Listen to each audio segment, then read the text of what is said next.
দেশে বিদেশে বেকারের সংখ্যা বেড়েছে। পুরুষ বেকার বর্তমানে দেশে 25,90,000 বেকার আছেন। 2023 সালের শেষে বেকারের সংখ্যা ছিল 24,70,000। এর মানে গত বছরের তুলনায় এখন দেশে বেকারের সংখ্যা বেশি। বাংলাদেশ পরিসংখ্যান ব্যুরো ত্রৈমাসিক ভিত্তিতে শ্রম শক্তি জরিপ প্রকাশ করেছে। এই শ্রম প্রতিবেদনে গত জানুয়ারি থেকে মার্চ মাস পর্যন্ত বেকার পরিস্থিতি তুলে ধরা হয়েছে।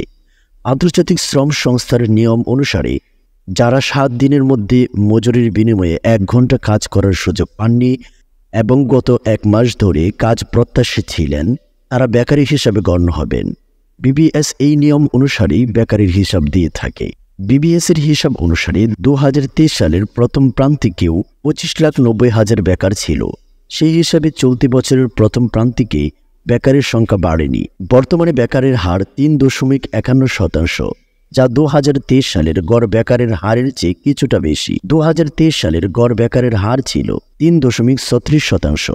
এদিকে পুরুষ বেকারের সংখ্যা বেড়েছে, নারী বেকার কমেছে। বিবিএস হিসাব অনুসারে গত মার্চ মাস শেষে পুরুষ বেকারের সংখ্যা ছিল 17,40,000।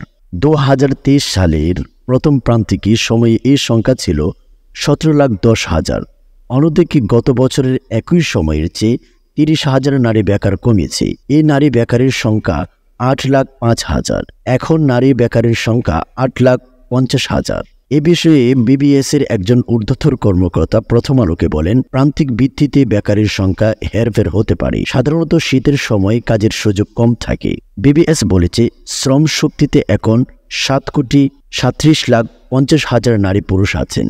তাদের মধ্যে 7,11,60,000 লোক কর্মে নিয়োজিত, বাকিরা বেকার। এছাড়া শ্রম শক্তির বাইরে বিশাল জনগোষ্ঠী আছে যারা কর্মে নিয়োজিত নয়, আবার বেকারি হিসাবেও বিবেচিত নয়। এমন জনগোষ্ঠীর সংখ্যা প্রায় 4,82,60,000। তারা মূলত সাধারণ ছাত্র, অসুস্থ ব্যক্তি, বয়স্ক নারী পুরুষ, কাজ করতে অক্ষম ব্যক্তি, অবসরপ্রাপ্ত ব্যক্তি এবং কর্মে নিয়োজিত নন বা নিয়োজিত হতে অনিচ্ছুক গৃহিণী। জুনে বেকারত্ব বেড়েছে যুক্তরাষ্ট্রে। মে মাসে যুক্তরাষ্ট্রে পণ্যের দাম এপ্রিল মাসের তুলনায় বাড়েনি। সেবা ও উৎপাদন খাতে গতি কমেছে, সেই সঙ্গে ছাঁটাইও বেড়েছে। কর্মস্থান সম্পর্কিত প্রতিবেদনে অবশ্যই এমন কিছু নেই যে মনে হতে পারে দেশটির শ্রম বাজারে বড় ধরনের ফাটল ধরেছে। জুন মাসে দেশটিতে অর্থনীতিদের প্রত্যাশার চেয়ে বেশি কর্মস্থান হয়েছে। নতুন করে কর্মস্থান হয়েছে 2,60,000 মানুষের। জুন মাসে যুক্তরাষ্ট্রে বেকারত্বের হার কিছুটা বেড়ে 4.1%ই উন্নীত হয়েছে।